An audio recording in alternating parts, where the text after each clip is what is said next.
out of the ordinary insights. Brought to you by Investec Specialist Bank. Hello and welcome to Captains of Industry. With us, we profile Raoul Gamsu. He's the Chief Executive of Consolidated Infrastructure Group, and we're speaking to him at his head offices here in Johannesburg. Raoul, thank you so much for your time today. Good, thanks.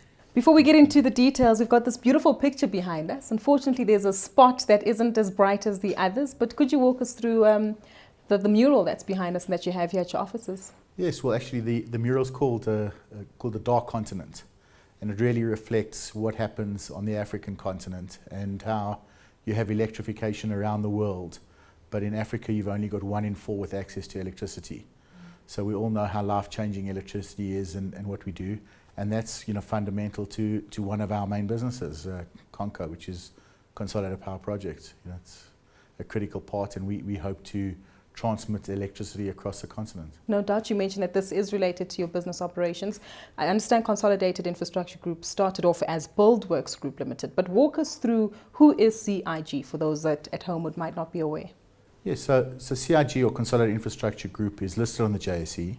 We're under the electrical sector, and we started off in building materials. We had 2 companies that supplied bricks and sand and stone, and really based on the thesis of a supply-demand mismatch in infrastructure. And we know that even today in South Africa, you've got 2.2 million people without access to homes. So that's what we grew up to be, and to provide, in our view, the goods and services which help change that infrastructure deficit. So today we still have our building materials division in Gauteng, which helps to service that side of the market. We have a group called CONCO, which I spoke a little bit about earlier, which services high voltage electrical infrastructure. Linked to that, we've now got an operations and maintenance electrical business, which does contracts for utilities, for municipalities, for the wind farm owners. And we recently spun out a separate business within CONCO called Protection and Automation, which in fact manages the smart grids, which makes sure that when there's a lightning storm and lines get shut down, that can switch it off or identify faults. So that becomes a separate business. And then, the third leg of that is we have a oil and gas services business in Angola. We have a share of it. It's called AES, Angola Environmental Services, and that's the third leg. But again, all of them linked to the provision of infrastructure across different the continent. segments that you've mentioned there, where are you seeing strong areas of growth? Yeah, fortunately we link to infrastructure, and really there's a supply-demand mismatch. So across the continent we've had a very good year overall. And we're really seeing growth outside South Africa. And in South Africa, we've seen it in the renewable energy sector. So part of what we do is we help with the electrification of the wind farms and solar parks and connecting them to the grid. And that for us has really been a buoyant part of this year. I mean, in excess of 30% of our turnover has come just from renewable energy today. I'd like us to touch on your African operations. You mentioned Angola there, and I understand that you operate in 19 African countries, and you're targeting to have 50% of your revenue come from the rest of the continent. Just exactly how bullish are you on operations in Africa? Look, we've been operating in Africa since 1994. So we've had a long history of operating across the continent. What we like at the moment is a sustained level of project development. Before it was linked to either a World Bank funding or a certain commodity project. But today, with improved governance, with improved capital flows into the continent, we're starting to see sustained project work. And many of our clients are working with a lot of South African funding institutions, the global banks. So you really are starting to see longer term projects. It's actually interesting. John F. Kennedy had an expression. He said, infrastructure doesn't get wealth, wealth gets infrastructure. Wealth builds infrastructure. And we see that happening today. The middle class of Nigeria, of Ghana, of Luanda, they really are demanding not just diesel generators, they're demanding proper electrical infrastructure, water, so that's really where we see the need, the human need for provision of services and those goods. No doubt there must be some challenges posed, maybe with regard to regulation. Yeah, it's not simple on the continent. It's hard operating conditions, very hard logistics, and I mean, I think, today where we stand, we see a lot more business complexity. There's multi-languages, there's multi-geographies, there's, difficult port conditions, there's difficult customs borders. So, it's not a simple environment to operate in. But then again, just our view on all our businesses. It's a lot tougher today and a lot more complex than what it was 5 years ago. You mentioned a lot more complex compared to 5 years ago. What was the situation like 5 years ago? No, I think today you just, with legislation, I mean, in our business itself, we look and we're saying we're supplying in multiple countries. We're supplying in multiple currencies. We've got, 10 cultures that we deal with, people from different races, religions. We've got all the legislation that comes with it. There's a time around the table in one of our businesses in Angola where you've brought probably 7 nationalities around the table. You've got 5 languages that are spoken as their home languages, and sometimes to make points it's difficult, and you have to be, you have to listen to people, and you have to kind of be circumspect to what their own cultures are and what they're trying to achieve at home. But it's easy to make mistakes in those environments, so you really have to be flexible and adaptable. So that's a challenge that yourself and your colleagues have taken, and how are you managing to work around some of the issues there? No, look, I think we at times we progress well, and at times we mess up, and the key is, not to be too aggressive in your approach and not to think that your way is the only way. It's always our internal criticism as South African companies. We think we're too brash, we're too aggressive, and we think we know too much. We don't know local conditions, we don't know local cultures, and you've got to learn. Just on that, do you believe that maybe South African organizations need to change their mindset with regard to doing business on the continent and not going in with an egotistical approach? Look, I think some are very good at it, and I mean, you've got some really successful companies across the continent that have changed lives. MTN, Vodacom, ShopRite. They really do make a difference everywhere. CIG, hoping to change lives? Yes, we certainly do. In what the provision of electricity and the removal of waste and what we're doing does have an impact on people's lives. So it is an important aspect. We've just got to be adaptable. We think you have to work with local partners. You have to be part of local cultures, but it's not easy. It's not a simple thing that there's no textbook for how you listen to people and work with them. And what do you make of the business environment within South Africa? Recently, we've had several CEOs coming to the fore discussing regulations, that there's too much red tape to go through, uncertainty in the market. And we all know about the labor strife that started off in the mining industry and has made its ripple effects into a variety of other sectors. So, South Africa is not a simple environment either. Okay, but we're very positive and we're very bullish about South Africa, mainly because of the sectors we're in. We know in electrification there's a 39 billion rand transmission backlog. That's in the National Development Plan. And maybe it's the base we have, we thought that this year would be far worse. We expected far higher levels of labour activity. We expected massive national strikes, and we think, Labour's been quite pragmatic in actually working in everyone's entitled to their right to strike, but in a pragmatic way that hasn't erupted into daily Americanas. So on the one hand, there's been a balance between the two, and we've managed to navigate it in a reasonable fashion. And again, for us, we've seen a lot of positives. Our view, the Department of Energy and the renewable energy program that they've run have been, best of breed. That's been well-defined timelines, good governance, strict adherence to contractual terms, great bidding, international players, money flowing into the country, skills development. So where we look at it in the sectors we're in, we're actually quite positive about what's there. And the negative is really, we do see some uncertainty in municipalities and where they go to, but you're not going to get it all in one day. So as a company like CIG, how best do you position yourself to take advantage of the positives and hopefully let the negatives slip away? Yes, so what we like to do is we like to be diversified across many geographies. We accept that at any one time, not all your sectors are going to perform at the same time. So if you put all your eggs into South Africa municipal market and you have a bad year, you threaten all the stakeholders in your business. You threaten the jobs, you threaten the shareholders' interests, the bankers. So for us, it's very important to have access to 19 countries that we try to operate in.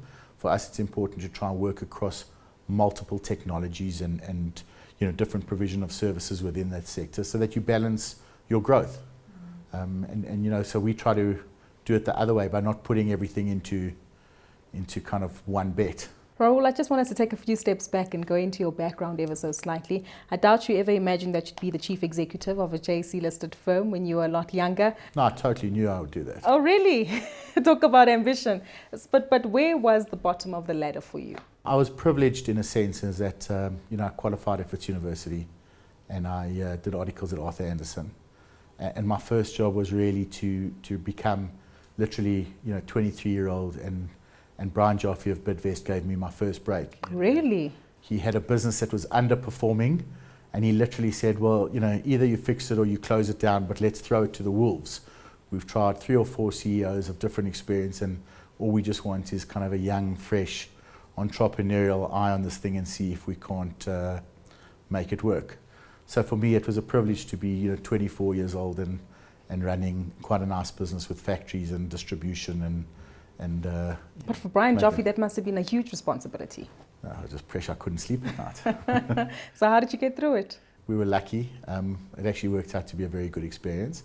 Gave me great experience, and at the same time, we did quite a good job in building that business, and it went on to become a larger division within Bidvest. Still in touch with Brian Joffe? Now and again. But just on the entrepreneurial spirit that you had when you were a lot younger, where did that drive come from, and what was the motivating factor behind that? Yeah, I think I grew up in a house where business was part and parcel of what we did. Both my parents were in business, and it was something we spoke about at the dinner table. We never imagined that we wouldn't go on to some kind of entrepreneurial route. It was just culturally what we imagined. We started investing in the JSE and other places at a young age. We started selling products. I remember working. I earned money from when I was 15 years old. So got a job early on, used capital, lost some of it, had a great lifestyle as a young guy. But it was just part of the culture that we grew up with. Raoul, just before the break, we touched on the entrepreneurial spirit that you had. You got your first job when you were 15 and managed to work with, influential business people like Brian Joffe at the age of 24. Just exactly how did that foundation set out the rest of your career path for you? I'm very privileged to have had experience of working with Brian Joffe and his team. But further down, I also had the opportunities of working with Cyril Ramaphosa and the establishment of a company called TFMC, which is now, strangely enough, just been taken over by Bidvest. But I was one of the founders of that business as well, and it was the largest outsourcing contract in the history of South Africa. And it really was quite incredible to work with the various cultures, and I think that's where Cyril introduced me to bringing different cultures together in a way that we can all work towards a common goal. And so there's not too many people, I think, in the country who can lay claim to having worked with such varied, influential people, and I've really learned a lot from them. And the role of education in your life, did that? You mentioned that you studied at Wits. How important is that? And in particular, with regard to the situation in South Africa now, we've got a high unemployment rate, very few pupils or rather students coming through the education fraternity there. Yeah, look, I was privileged to be and have a higher learning and go to university. But I've taken that a step further. So within the community I live in, I'm actually chairman of the schools that we look after. So it's something that I think is very critical. And if we don't do more to be better, we're going to let things slip. But there's no reason in the world why we can't play at international levels. It's really just it's a desire to learn more than anything else. And if you realize you're competing with people who are learning 6 days a week and are totally committed to changing their worlds, you're not competing with the school next door in South Africa. You're competing in a global world today. And if you understand that, I think pupils will work harder, parents will put more pressure on teachers to be there in school on time and to give more, and there's no reason we can't improve the levels that are out there. You mentioned that you're the chairman of a school in your neighborhood. So in your opinion, where can we fix it? Where are we going wrong with regard to the path in education in South Africa? Look, our view of a school is that it's outstanding teachers that make a difference. The infrastructure, whether the building's 50 years old or 5 days is irrelevant. It's really the quality of the educator, the person that's going to inspire you, the one that's going to make that glimmer of hope alive in a kid that's going to make the change. And that's what we have to have. We have to have teachers that are more committed, that believe in education as a passion, not just a place to earn a salary some of the time. Just on that, does Consolidated Infrastructure Group have initiatives where it drives skills development as well as internships and encouraging students to come through the pipelines? So obviously we have a bursary scheme for some, but more importantly within Conco itself, we have the Conco Skills Academy, where we take young electrical graduates and we bring them into the business, with no experience. Each year we have a number. So we started this in 2011, where we had 13 graduates in the system. In 2012 we had 8, and this year we have 16. So, we've got a pipeline of young engineers that we bring through. Some get bursaries as well. And, we expect a drop-off. So ours is a very tough environment where you're traveling around the continent, and it's hard in many cases to take the academic skills and bring them into operating the type of projects and contracts that we operate. So we have a drop off of about 60%, but we end up keeping 40% of those that we bring through the academy. Just walking through some of your career highlights, you mentioned that you've worked with some influential business leaders, the likes of Cyril Ramaphosa and Brian Joffe from Bidvest. If you had to speak to any one of those students that envisioned to be a chief executive like yourself, what words of advice would you give them? I would actually tell, let's rather deal with not students but budding entrepreneurs. I would say kind of be less afraid to fail. Start earlier. If I have one regret is, I only started my own business here effectively raising capital in about 2006. I should have done it a decade before. And I think we've got to be less critical of failure. I think that's where the US has got it. You can fail in a business multiple times, you can repair your credit record, and you can go on and start another one. And unless we have a culture which allows people to try and fail, you won't get successes. So what worries me is we're kind of getting that Australian culture of you cut down tall poppies, I think they call it. You want people to try and fail, not to feel so lousy when a business doesn't work out or whatever that they're afraid to try again. How does that work, though, in an environment? You're in the construction industry, or rather infrastructure. We recently saw several construction companies being slapped with a fine regarding collusion. How do we build up that trust? How do we build up that confidence, once again, to take the bull by the horns and not be scared of failure, as you say? It's a state of mind. It's how you view the glass. If the glass is going to be half full, if someone turns around and says, this person tried and failed, but well done for trying, instead of saying, well, this person failed, you're a fool, you're going to have that. So it's really a culture in a country that either creates winners or creates losers. And right now we're not. I'm not sure we know who we are. Let's applaud successes and not laugh at failure. That brings me to my next question regarding your leadership style. From the last two responses that you mentioned, it seems as though it's a nice open environment where you allow more interaction and provide a lot of guidance for the team members that you work with. But how would you describe your leadership style? Yeah, look, we run a business where we like our CEOs to be independent. We like them to make the commercial decisions. We don't want to interfere in the day-to-day running of their operations, and we don't, unless they really are slipping up or we think that there's a need for change. So we work with them very intensively in planning where the business goes to, what the strategic plans are, what the budgets are going to be like, what their returns are on both effort, as we call it, and returns on capital. And it's very important that we set the goals up front, and then we like them to operate the business. They're the boss of their domain, not me. And if I'm starting to get operating decisions here on what prices should be on a contract, I'm the wrong person for it. So my goal is to make sure I've got the right team in place, and then to work on monitoring and helping them adjust and kind of anticipate some of the pitfalls that could be there over the period. Raoul, for someone with so much influence and who's worked with great legends in the business fraternity, you have a very low profile. When we compiled the research for the show, we found a lot with regard to Consolidated, but nothing much on you. Why is that? Well, I think that this business is not about me. The business is about the 2,000 people that work here. The business is about the 1,600 shareholders that we have that put money in, that believe in us, that want a return. And it's about the funders that give us money to make their capital work for them and to pay their interest. So, we don't believe in taking an individual approach that dominates a business. We believe it's a team approach. Team approach. That brings me to your legacy. What kind of legacy do you hope to leave behind at CIG or maybe in the industry as a whole? We don't think about legacies. You know, we're here to build our business. We're here to focus on what we do well and to expand. We want to have the ability to operate across the continent, to operate across, South Africa. We don't believe in kind of putting our flag down in any single one place.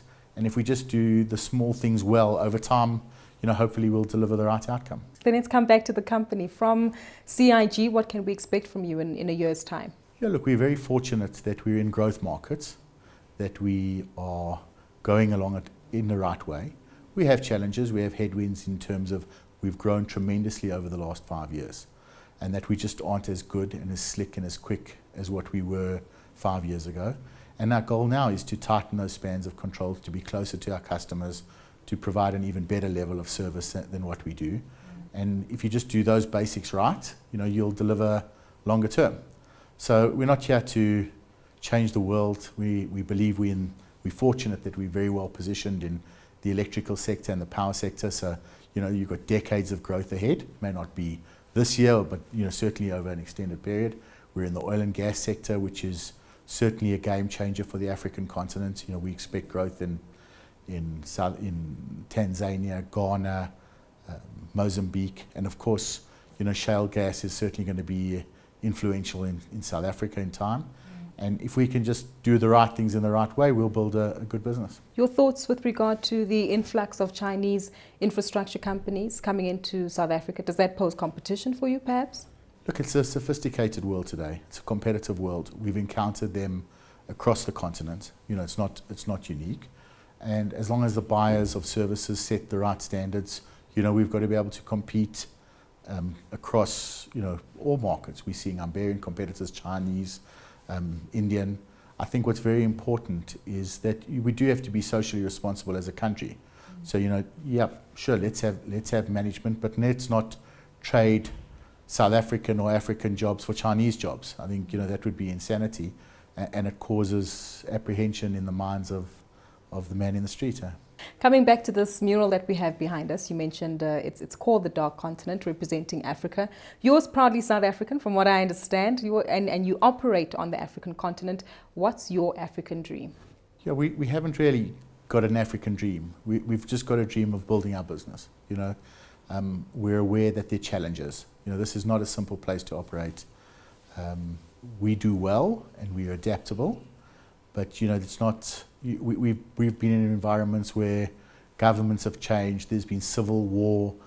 So I think what we'd like to just see is stability. What we'd like to see is good governance. What we'd like to see is democracy. If those win out, if the regime changes that come about in a peaceful, democratic way, it's great for investment. It's great for the people that live there. It gives security. The tenure of law gives security to investors, to people like us. We're building businesses now. We want to know that what we put in, we can get out. We're not looking to make a quick buck, but we want to know that we're building infrastructure, we're putting up offices, we're putting up technology, that ultimately you'll get your return on investments as well.